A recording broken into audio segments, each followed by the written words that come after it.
बिस्मिल्लाहिर्रहमानिर्रहीम नहमदहु व नुसल्ली अला मुहम्मद रसूलुल्लाहि करीम। ये प्रॉब्लम स्टैटिक्स की सेंटर ऑफ ग्रेविटी से है। Find the centre of gravity of an arc of common catenary y is equal to c cos hyperbolic x upon c. यहाँ पर कॉमन कैटेनरी का जो इक्वेशन दे रखा है वो Cartesian equation of common catenary है, जिसको अगर हम यहाँ पर ट्रेस करें तो फिर देखेंगे कॉमन कैटेनरी हम लोग जानते हैं कि दो पॉइंट्स के बीच में किसी स्ट्रिंग को जो कि लटकाने पे मिलती है, ये लंबाई में ना बढ़ने वाली स्ट्रिंग होती है डोरी, और यहाँ पर अपनी स्टैंडर्ड फॉर्म में है एक्सिस ये ओरिजिन, ये वाई एक्सिस, इस पॉइंट को सी बोलते हैं, 0, C इसके कोऑर्डिनेट होते हैं। यहाँ पर हमको नहीं कहा गया है, बताया गया है कि आर्क की शुरुआत कहाँ से हो रही है और ख़त्म कहाँ पर हो रहा है। तो ये तो सिर्फ हमने यहाँ पर जो कैटेनरी है इतना, ये उसका ज़रूरी नहीं ये सेम पॉइंट पे हो, ऊपर नीचे हो सकते हैं, एक ही हॉरिजॉन्टल लेवल पे होना ज़रूरी नहीं है। ये प्रॉब्लम कैटेनरी के नाम की सेंटर ऑफ ग्रेविटी की है, y is equal to c cos hyperbolic x upon c. तो हमें फोकस करना चाहिए सेंटर ऑफ ग्रेविटी कैसे फाइंड करें। तो सबसे पहले तो हम गिवन इक्वेशन ऑफ कर्व लिखेंगे। The equation of given common catenary y is equal to c into cos hyperbolic x upon c. इसको इक्वेशन नंबर 1 डाल दीजिए। और हमें सेंटर ऑफ ग्रेविटी आर्क का फाइंड करना है, तो हमें ज़रूरत होगी dy/dx की, इसलिए इसको डिफ्रेंशिएट करेंगे। c इंटू में है, कांस्टेंट है, बाहर ले लेंगे। कॉस हाइपरबोलिक का डिफ्रेंशिएशन होता है साइन हाइपरबोलिक x अपॉन सी, लेकिन ये x नहीं था, ये तो x अपॉन सी था, इसलिए इसका दोबारा से जब x के रिस्पेक्ट में डिफ्रेंशिएशन करेंगे तो c into sine hyperbolic x upon c into 1 upon c, into में है कांस्टेंट है, बाहर ले लेंगे। x का x के रिस्पेक्ट में डिफ्रेंशिएशन 1 हो गया। c से c ऊपर नीचे ये कैंसिल हो जाएगा, तो हमें dy/dx की वैल्यू मिल चुकी है, जिसका हम आगे चल कर यूज़ करना है। dy/dx की वैल्यू मिल चुकी है, c कैंसिल हो चुका है, ओनली हमारे पास ये वैल्यू आ चुकी है साइन हाइपरबोलिक x अपॉन सी। अब हमें जैसे कि पहले बोला कि जो आर्क का फाइंड करना है, एक कॉमन कैटेनरी की किसी एक आर्क का सेंटर ऑफ ग्रेविटी फाइंड करना है, तो जब भी आर्क का फाइंड करते हैं तो ds की हमें ज़रूरत होती है, इसलिए हम ds की वैल्यू को पहले ही फाइंड कर लेंगे। इसके लिए फार्मूला होता है 1 + dy/dx का whole of square into dx होता है। dy/dx की वैल्यू इसलिए हमने पहले फाइंड करके रखी हुई थी, जिसका यहाँ पर यूज़ करके हम ds की वैल्यू को फाइंड कर सकते हैं। s जो होता है वो आर्क के अलोंग चली गई डिस्टेंस होती है, बहुत छोटी डिस्टेंस है ये। 1 + dy/dx की वैल्यू है यहाँ पर साइन हाइपरबोलिक x अपॉन सी, और इसका होल ऑफ स्क्वायर करना है तो कर दीजिए ये, और ये होल ऑफ स्क्वायर यानी ब्रैकेट ओपन करेंगे तो 1 + sine hyperbolic square x upon c dx। अब हम लोग जानते हैं ये फार्मूला भी कि 1 + साइन हाइपरबोलिक स्क्वायर z जो होता है वो कॉस हाइपरबोलिक स्क्वायर z के इक्वल होता है। ध्यान रहे ये सर्कुलर फंक्शन नहीं है, हाइपरबोलिक फंक्शन है, तो ये ds की वैल्यू हो जाएगी square root cos hyperbolic square, यानी जो भी था x अपॉन सी वो लिख देंगे dx। अब इसके बाद देख रहे हैं कि स्क्वायर रूट से ये स्क्वायर हट जाएगा, यानी ds की वैल्यू सिंपलेस्ट फॉर्म में आ चुकी है कॉस हाइपरबोलिक x अपॉन सी ds, जिसका हम यूज़ करेंगे फार्मूले में। पहले तो हम बात कर लेते हैं कि जब ये कॉमन कैटेनरी हमने बनाई थी उसकी एक आर्क की बात कर रहे हैं, ये पूरे कैटेनरी की बात नहीं कर रहे हैं, तो फिर उसी हिसाब से हमें इसे बना के देखना चाहिए। और हमको लिमिट भी नहीं बताइए, यानी कहाँ से शुरू है आर्क, कहाँ से ख़त्म है, तो इसको मैं खुद से अपने आप से ही इसको लेना होगा, बनाना होगा।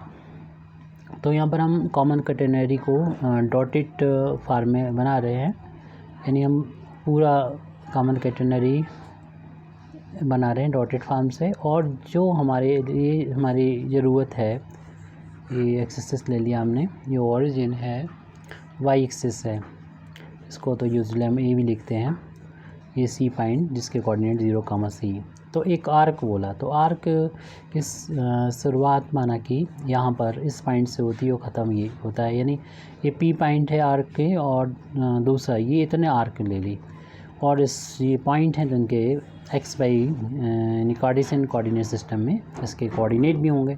तो पी पॉइंट के जो कोऑर्डिनेट हैं हमने मान लिए कि x1 y1 है, और क्यू पॉइंट के कोऑर्डिनेट को x2 y2 ले लिया। जैसी ज़रूरत होगी वैसा हम यूज़ करेंगे। इतनी आर्क ले ली, ये x की यानी लिमिट हमें पता चल चुकी है x1 से लेके x2 तक। ऐसा कुछ बताया नहीं गया था कि कहाँ से कहाँ तक आर्क लेना, सिर्फ आर्क लिखा तो हम कोई भी दो आर्बिट्रेरी पॉइंट ले सकते हैं। अब हम फार्मूला यूज़ करेंगे, और इसका सेंटर ऑफ ग्रेविटी का फार्मूला जब आर्क होता है तो उसके लिए फार्मूला यहाँ पर लिख रहे हैं, x bar is equal to x d s upon d s. आप कमेंट कर सकते हैं, पूछ सकते हैं कि ये फार्मूला कैसे आया।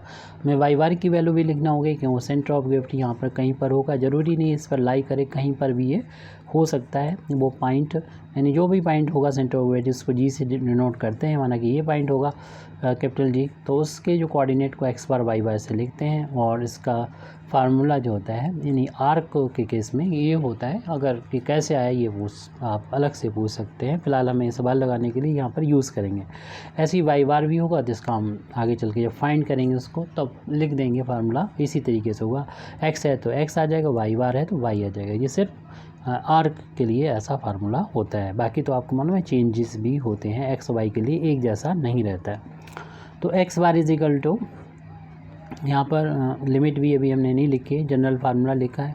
अब अपने इस क्वेश्चन के लिए हम लिमिट भी लिख देते हैं, यानी शुरुआत हो रही है x1 से और ख़त्म हो रही है x2 से, यानी ये आर्क की शुरुआत x के लिए, जो कि यहाँ पर ds की वैल्यू भी dx की फार्म में आएगी, तो लिमिट x की ही यहाँ पर लिख रहे हैं हम, और x को ऐसे ही लिखते हुए ds की वैल्यू, ये वाली ds की वैल्यू लिख देंगे। ऊपर हमने फाइंड की है जो कि cos हाइपरबोलिक x अपान c है इंटू dx, तो ये x की ही लिमिट है, और अपान में ds है तो इसमें x की लिमिट x1 से x2, और ds की वैल्यू ओनली है cos हाइपरबोलिक x अपान c इंटू dx। तो इससे हमें सॉल्व करके x बार की वैल्यू मिल जाएगी। डिनोमिनेटर में तो एक ही टर्म है, यहाँ पर दो यहाँ पर फैक्टर हैं, तो इसमें फर्स्ट और सेकंड अप्लाई करना होगा। अलजेब्रिक को फर्स्ट मानते हैं, तो ये एक बार अप्लाई करने पर कैंसिल हो ख़त्म हो जाएगा। इसलिए यानी दो फंक्शन का अगर मल्टीप्लिकेशन हो तो उसका अगर हम इंटीग्रेशन करते हैं तो फर्स्ट फंक्शन वैसा ही, और सेकंड फंक्शन का इंटीग्रेशन माइनस डिफ्रेंसीशन ऑफ कर देते हैं, फर्स्ट कर देते हैं, और इंटीग्रेशन सेकंड का कर देते हैं, और दोनों के मल्टीप्लिकेशन का कर देते हैं इंटीग्रेशन। इस तरीके से हमारी प्रॉब्लम को इस न्यूमरेटर में ये फार्मूला अप्लाई करेंगे, दो फंक्शन के मल्टीप्लिकेशन का इंटीग्रेशन कैसे फाइंड करते हैं। तो अभी न्यूमरेटर को हम लिख रहे हैं, फर्स्ट फंक्शन को हमने x माना है तो फर्स्ट फंक्शन वैसा ही, और सेकंड फंक्शन का इंटीग्रेशन, यानी आप डायरेक्ट भी कर सकते हैं, हम यहाँ पर पूरा टोटल लिख रहे हैं x by c, second function का इंटीग्रेशन माइनस फर्स्ट फंक्शन का डिफ्रेंसीशन, आप डायरेक्ट इसका 1 लिख सकते हैं, और सेकंड फंक्शन का integration cos hyperbolic x upon c, और दोनों का जो डिफरेंस जो भी आ जाएगा रिज़ल्ट, उन दोनों का मल्टीप्लिकेशन उसका इंटीग्रेशन कर देंगे। और लिमिट इस टोटल की लिमिट जो है x1 से, लोअर लिमिट x1 है, अपर लिमिट x2 है, और अपान में तो आसानी से कॉस हाइपरबोलिक का इंटीग्रेशन हम लोग जानते हैं, साइन हाइपरबोलिक होता है, लेकिन बस ध्यान रखने की ज़रूरत है कि x का जो कोफिशिएंट है जो कि यहाँ पर 1/c है, उससे आपको डिवाइड करना होगा, यानी 1/c से। इसमें जो भी लिमिट है x1 to x2 लिख देंगे, और आप जिस हद तक डायरेक्ट करना चाहें वो कर सकते हैं, हमें डिटेल में करना होगा। x bar is equal to, अब यहाँ पर x इंटू, यहाँ पर देख रहे हैं कॉस का इंटीग्रेशन करना है, हम लोग जानते हैं कॉस हाइपरबोलिक का इंटीग्रेशन करना है, जो कि साइन हाइपरबोलिक होता है। जो भी लिखा है लिख दीजिए, लेकिन ध्यान रखना है कि x का कोफिशिएंट 1/c है, उससे आपको 1/c से डिवाइड करना होगा। फिर माइनस का साइन है, एक्स का एक्स के रिस्पेक्ट में डिफ्रेंसिएशन, ये 1 के इक्वल आके आप डायरेक्ट भी कर सकते थे। इसका इंटीग्रेशन अभी किया है कॉस हाइपरबोलिक का, जो कि होता है साइन हाइपरबोलिक एक्स अपान सी अपान में 1 अपान सी, और फिर दोनों का मल्टीप्लिकेशन का इंटीग्रेशन करना होगा, और फिर जब इंटीग्रेशन हो जाएगा तो फिर हमें upper limit minus lower limit apply करना होगी। ये सी का ऊपर जाके मल्टीप्लाई होगा, कांस्टेंट है तो आप इस ब्रैकेट से बाहर भी लिख सकते हैं इसको, क्योंकि हमें यहाँ पर upper limit minus lower limit variable में अप्लाई करना होती है, x1 टू x2, इसके साथ में भी लिख सकते थे यहाँ पर। तो x bar is equal to, ये सी का उधर जाके इंटू हो जाएगा, तो ये हो जाएगा c x into sine hyperbolic x upon c minus c into हो जाएगा यहाँ पर न्यूमरेटर में, और इंटीग्रेशन के साइन से हम बाहर भी लिख देते हैं, और यहाँ पर सिर्फ हमें इंटीग्रेट करना होगा साइन हाइपरबोलिक एक्स अपान सी का एक्स के रिस्पेक्ट में, लिमिट x1 से x2 तक है, सी इंटू, और यहाँ पर upper limit minus lower limit apply कर देंगे, यानी जहाँ पर भी हमको नज़र आएगा x, वहाँ पर x2 रख देंगे अपर लिमिट माइनस, फिर अब लोअर लिमिट रख देंगे x1 रख देंगे अपान में c है। अब यहाँ पर इसका इंटीग्रेशन बाकी रह गया, बाकी फिर हम न्यूमरेटर में भी अपर और लोअर लिमिट अप्लाई कर सकते हैं। x bar is equal to, तो अभी तो ऐसे ही नोट करते चलें, c into x into sine hyperbolic x upon c minus c. अब साइन का इंटीग्रेशन कर दीजिए, जो कि हो जाएगा cos hyperbolic x upon c, और जो भी x का कोफिशिएंट है 1 अपान सी से डिवाइड कर दें, और ध्यान रहे ये हाइपरबोलिक फंक्शन है, इसका इंटीग्रेशन ऐसे ही होगा। सर्कुलर फंक्शन में तो आपको मालूम ही है कि माइनस आ जाता है, ध्यान देने की ज़रूरत है, गलती ना हो सके। अब ये लिख दीजिए यहाँ पर साइन, डिनोमिनेटर तो सॉल्व हो चुका कम्प्लीटली, इसको तो बस नोट करना रह गया हमें, साइन हाइपरबोलिक x1 अपान सी। अब देख रहे हैं सी यहाँ से कॉमन भी हो रहा है पूरे से, इस ब्रैकेट से हम बाहर भी निकाल लेंगे, और साथ ही साथ हम upper limit minus lower limit को यहाँ पर अप्लाई भी कर देंगे।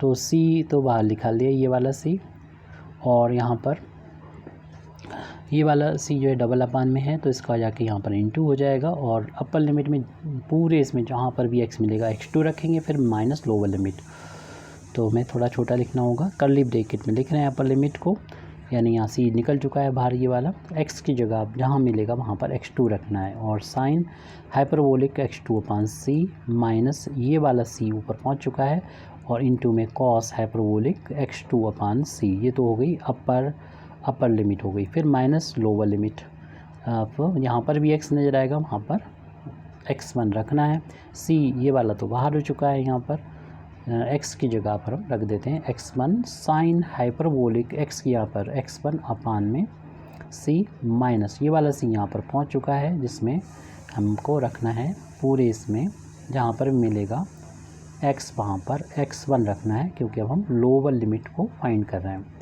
तो ये अपर लिमिट हो गई माइनस लोअर लिमिट हो गई, सी हमारा कॉमन हो चुका था, जो डिनोमिनेटर के सी से कैंसिल भी हो जाएगा, हमारा ये कम्प्लीटली एक्स की वैल्यू लगभग सॉल्व हो चुकी है। साइन हाइपरबोलिक ये हम यहाँ पर सिर्फ नोट कर रहे हैं, और देख रहे हैं कि ये सी से सी जो है वो कम्प्लीटली कैंसिल हो चुका है। अब ऐसा चाहें कि साइन वाले को एक साथ लिख दें, और इसमें से सी कॉमन लेते हुए आप ये भी कर सकते हैं कि कॉस वालों को, कॉस वाली जो टर्म्स हैं उनको एक साथ लिखते हैं। वैसे तो आपका कंप्लीट आ चुका है, इतना छोड़ा जा सकता है। तो अगले स्टेप में हम ऐसे ही कर देंगे, जैसे कि हमने बोला भी साइन वाली टर्म को एक साथ कर देंगे, तो x बार की वैल्यू हमको मिल जाएगी न्यूमरेटर में, लिख रहे हैं हम यहाँ पर, और इसमें एक ब्रैकेट में हम लिख देते हैं, और इसमें स्क्वायर ब्रैकेट लिख देते हैं। तो x2 sine hyperbolic x2 upon c minus x1 sine hyperbolic x1 upon सी।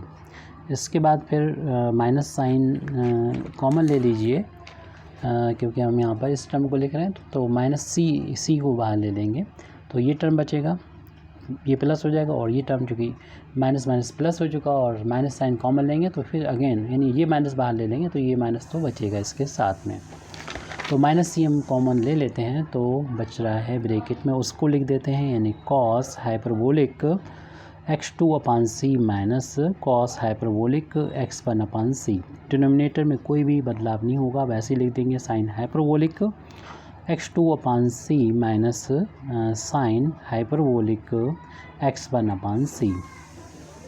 तो ये x बार की वैल्यू तो आ गई है। इसी तरीके से हम y बार की वैल्यू को भी फाइंड कर सकते हैं। फार्मूला भी आपको मालूम ही है, y ds होगा। ये तो जनरल फार्मूला लिखा। अपने इस क्वेश्चन के लिए लिमिट को चूँकि अपने आप से हम लोगों ने सेट किया है और लिमिट x की वैल्यू जो है वो x1 से लेके x2 तक है। y की वैल्यू भी हम क्वेश्चन से ही पुट कर देंगे, यानी इक्वेशन नंबर 1 शायद हमने डाल रखा था, गिवन इक्वेशन ऑफ कर्व को नहीं डाल रखा था, हाँ डाल रखा था यस। तो इक्वेशन नंबर 1 डाल रखा है, इसमें y की वैल्यू रख दीजिए c cos हाइपरबोलिक x1c। क्यों हमें इंटीग्रेशन जो करना है, हमको इंटीग्रेशन जो करना है वो अब x के रिस्पेक्ट में करना है, क्योंकि ds की वैल्यू जो हम लोगों ने फाइंड की वो dx की फॉर्म में की है। तो y की value c into cos hyperbolic x1c दे रखी थी, तो इक्वेशन नंबर 1 का यूज़ किया। उसके बाद में हमने ds की वैल्यू जो फाइंड की थी वो यहाँ पर पुट कर देते हैं, यानी कॉस हाइपरबोलिक x/c ds। यहाँ पर हमने इक्वेशन नंबर 1 का यूज़ कर लिया है, यूजिंग इक्वेशन नंबर 1। और डिनोमिनेटर में भी हम लोगों ने ds की वैल्यू यही रख दी ने, जो पहले भी रखी थी, पुट की थी, यानी cos hyperbolic of x/c dx। और डिनोमिनेटर तो एक बार हमने सॉल्व कर ही लिया है, न्यूमरेटर थोड़ा सा चेंज हुआ है, c इंटू में है, कांस्टेंट है, इसे हम बाहर ले लेंगे और लिमिट यहाँ पर x1 टू x2 है। कॉस इंटू कॉस हाइपरबोलिक का स्क्वायर हो जाएगा, क्योंकि सेम टर्म है, होल अब स्क्वायर हो जाएगा, मल्टीप्लाई में थे।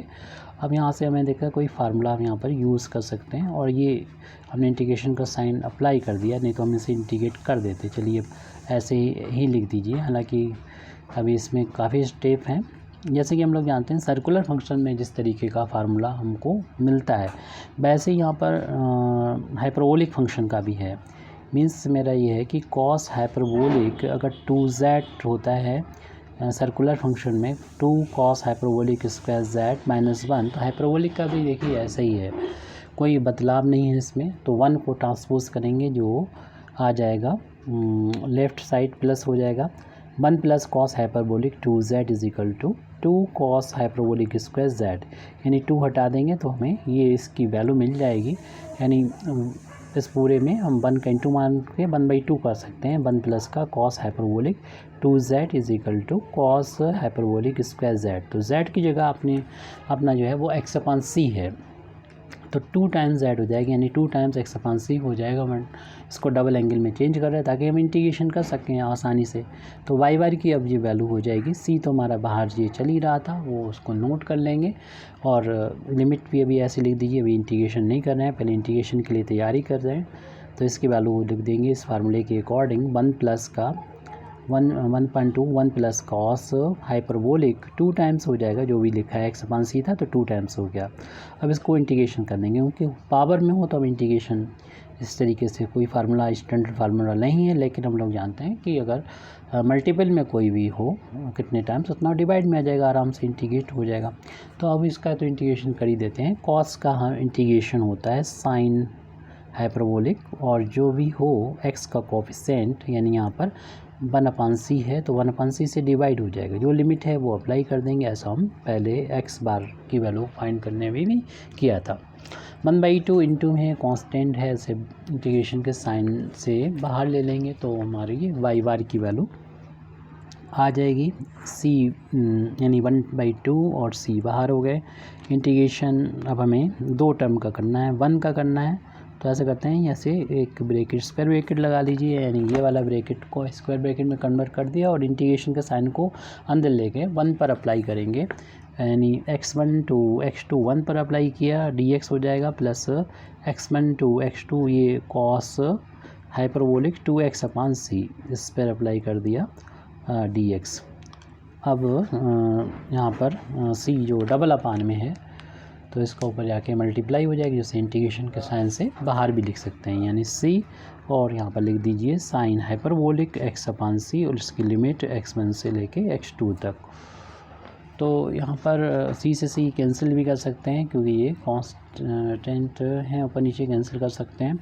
1/2 को यहाँ पर ऐसे लिखा जा सकता है। इंटीग्रेशन का काम अभी यहाँ पर न्यूमरेटर में बाकी है हमारा, 1 का इंटीग्रेशन x हो जाएगा और उसकी लिमिट भी लिखना होगी, अपर और लोअर लिमिट यहाँ पर लिख दी है। और कॉस का इंटीग्रेशन हम लोग जानते हैं कि साइन होता है हाइपरबोलिक, और जो भी इसका कोफिशिएंट है, अब की जो कोफिशिएंट है x का 2/c है, तो 2/c से डिवाइड कर देंगे तो c का ऊपर जाके मल्टीप्लाई हो जाएगा। लिमिट x1 लोअर और x2 अपर लिमिट लिख दी गई है, और डिनोमिनेटर में भी अप्लाई कर दें लिमिट को जो भी। तो अपर लिमिट पहले लिखी जाती है पूरे इसमें, जहाँ पर भी नज़र आ जाए आपको x, वहाँ पर x2 रख दीजिए, फिर माइनस लोअर लिमिट, यानी जहाँ पर भी x नज़र आएगा x1 रख दिया जाएगा, रख दिया आपने।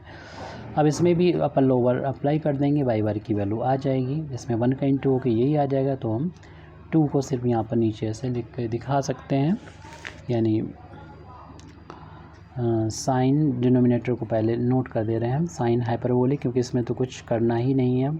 साइन हाइपरबोलिक x1/c जो काम है यहाँ पर न्यूमरेटर में रह गया। Upper limit minus lower limit यहाँ पर अप्लाई कर दिए, जहाँ पर भी x मिलेगा वहाँ पर x2 रख दिए, माइनस लोअर लिमिट x1 रख दिए। ये तो यहाँ से हो गया। ये c का ऊपर जाके मल्टीप्लाई डबल अपान में है, तो c का ऊपर जाके इंटू 2 नीचे रहेगा यहाँ पर। तो फिर इसमें जहाँ पर भी हमको नज़र आएगा x, वहाँ पर रख देंगे अपर लिमिट x2, यानी साइन हाइपरबोलिक जो कांस्टेंट था उसे हमने बाहर लिख लिया, यहाँ पर सिर्फ साइन ही रह गया है। Sine hyperbolic 2x2/c minus sine hyperbolic 2x1/c, ये यहाँ पर कंप्लीट वाई बार की वैल्यू आ चुकी है। इससे पहले हम लोगों ने x बार भी फाइंड किया था, तो x बार वाई बार हमारा ये इसके g के कोऑर्डिनेट हैं, देयरफॉर जी x बार और y बार जो है वो आंसर है। आप चाहें तो यहाँ पर लिख सकते हैं आंसर को रिपीट करते हुए, टाइम है तो आप इतनी छोड़ सकते हैं, x बार y बार की वैल्यू नोट कर दें और ये हमारा आंसर हो जाएगा। Thank you very much Indeed for listening me व आखिर दावाना अल्हम्दुलिल्लाहि रब्बिल आलमीन।